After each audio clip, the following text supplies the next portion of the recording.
All right, here we are with the Democratic governor of Kentucky and host of the Andy Beshear podcast, Governor Andy Beshear, the co-host of The Weeknight on MSNBC, Michael Steele, and she is a CNN political analyst and former White House communications director under President Biden, Kate Benfield. All right, folks, buckle up. We're diving into Bill Maher's panel showdown featuring Governor Andy Beshear, Michael Steele, and Kate Benfield. This is one of those classic Maher moments where he mocks the state of American intelligence, and honestly, he might have a point. But don't get it twisted. Behind all the clever jokes and laughs, there's a ton of hypocrisy, partisan posturing, and some elite-level irony for people who claim to get America, but clearly don't live like most Americans do. Let's rip this thing apart. Bold, raw, and honest. Okay, here are the questions from the people for the panel. Prince Harry, what do we even care? Prince Harry, Meghan Markle, Steve Bannon, hundreds of others called for a ban on developing AI superintelligence that would be smarter than humans. Are they right to be alarmed? Well, it's a little late. I mean, isn't this horse out of the barn? We're past that. Train's out of the station. We should be alarmed, but at this point, the expectation is that our Congress needs to get into the conversation, but we saw how they handled the conversation with Facebook and all of that back in the day, and it didn't go well. Does this come up in your state? It does, and I think AI can be a tool, but it can't be the answer.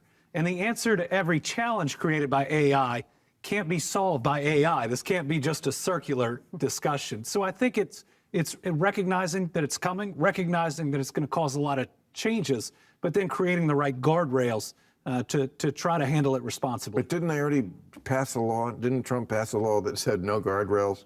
Isn't that where we are? And they took in the one big beautiful bill, right? They took out some of the state specific guardrails too. So it's. And I read this week like 45% of what it's asked is it gets wrong. Well, it's. So you're saying it's human? Yeah, right. It is. Intelligence. It's programmed by humans. BS basically. It does exactly what humans do. It tells you it does exactly what humans do. The BS is. But there is something I think to be concerned about the consolidation of who owns the AI platform. And that consolidation is something that's going to wind up in the hands of very, very few people who are going to have control over what it does. And then, of course, the impact on jobs. I mean, jobs. I'm sorry. I just landed here today, and I was shocked at the number of driverless cars on the road. And I was talking to the driver, and he's like, "There's my job." In 5 years. Price of electricity, I think, is the other thing we've got to look at. It's already so it's sucking up all the electricity. Yeah, and the masking of sources and everything that it provides you. I mean, you don't know whether the information, right or wrong, where it's coming from, and that we're already in an era of social media where especially kids don't have the discernment, the judgment. They're getting fed, sometimes a bunch of crap, and it hallucinates. It literally hallucinates. And it can fall in love with you. Yeah. And it does. Can you blame it? Really? It'll try to get you to leave your wife. Horrifying.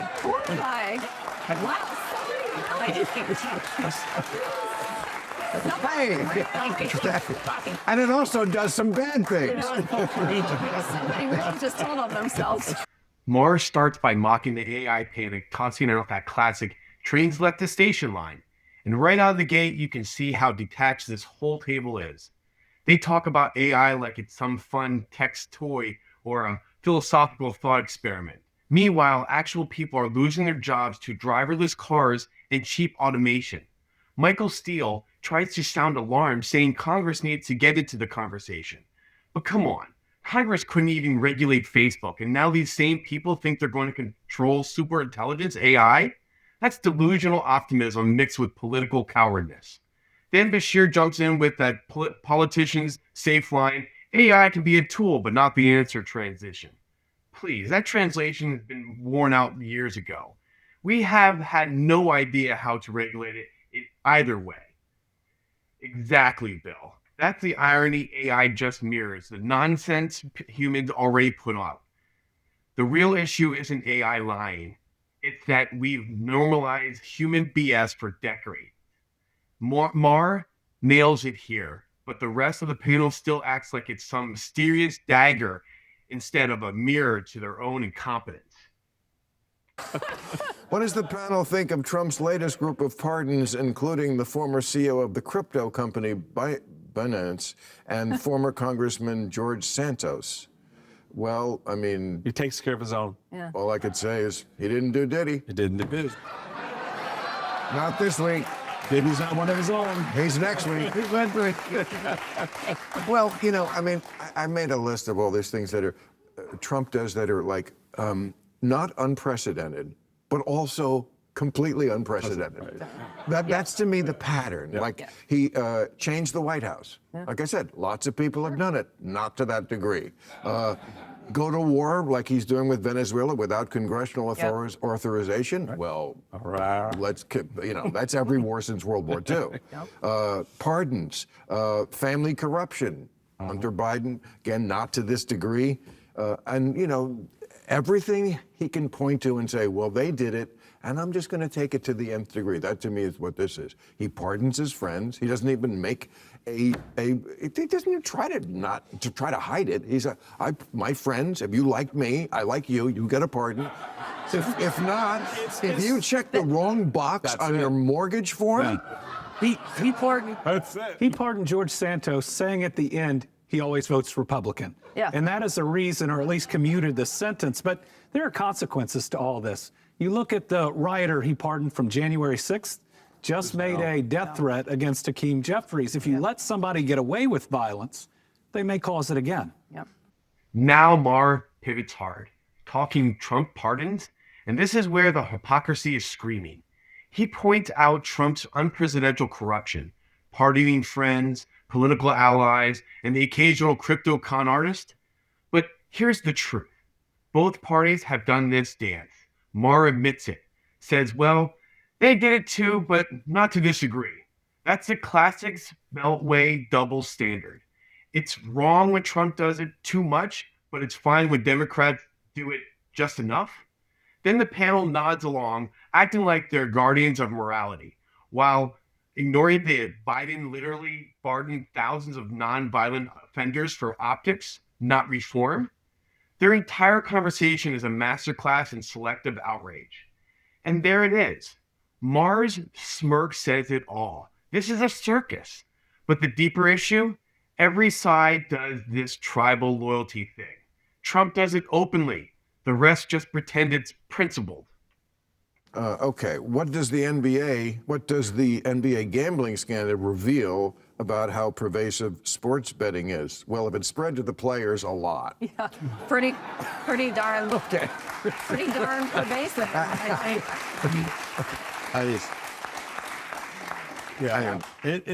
Look, it's part of the culture now. It's seeped into everything that you can now bet on. I mean, in one sense, the Brits have been doing it for a long time, and they've been looking at us. They look at us and go, I don't know what the problem is. But here, this is a new space for a lot of folks. And we've always been very clear about that bright line with sports, and because we believe in the honor of the game and all of that.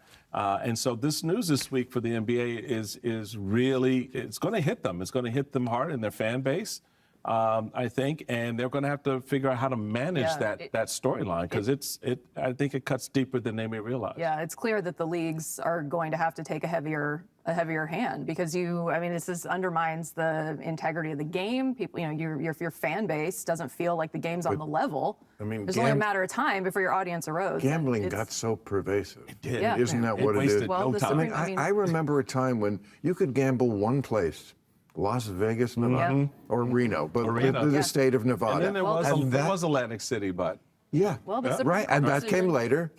And then it was all over, and then it was on your phone. And I don't even know why people want to bet, because it ruins the fun of it. When I owned a piece of the Mets for 10 years, it kind of ruined the game because I was worried about my money. Now we hit the sports betting discussion.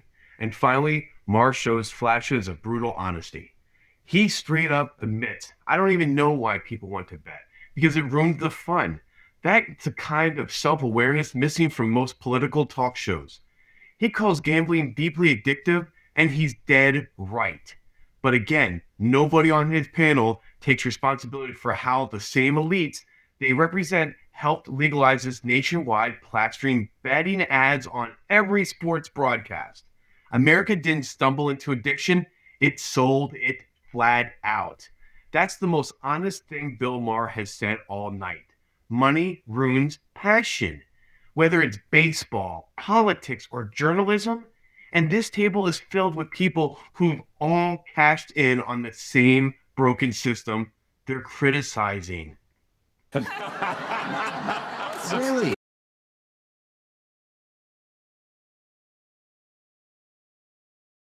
I was right, and for good reason. Because there was years I lost some. It's deeply addictive. I mean, gambling. That's the deeply other thing. addictive. It's deeply, deeply addictive. In Right. the same way that staring at your phone is addictive. And you meld those two things, Right. forget it. Love to I have heard will your say- locker room speech. I will say now there's a way to track it, though. I mean, you look at, there's been gambling scandals in the past with Pete Rose and others. They could track exactly how much was bet before that NBA player went out with an injury early, Right. and start looking at it pretty quickly. Okay. So let's end with one that is a nice big fat pitch right down the middle for you. Oh, thank you. How will the big, beautiful bill affect rural folks in Kentucky? The big, ugly bill.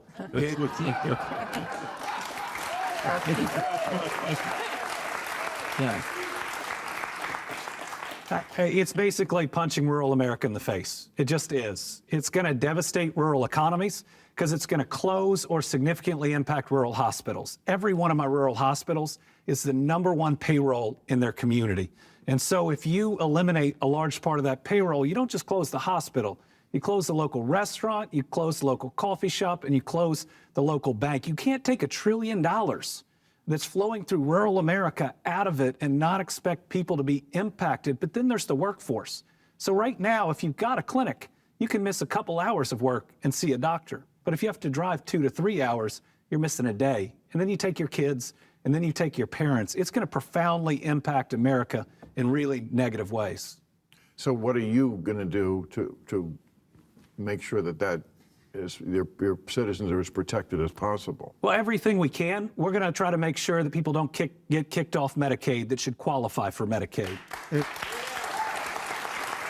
And you can do that on the state level. Yeah, what they've tried to do is they've tried to double the paperwork. Sadly, they're hoping that those parents of a special needs child who are busy and both work don't check a box, and then they lose coverage for 6 months. Or the other side, long-term care ends up being covered by Medicaid.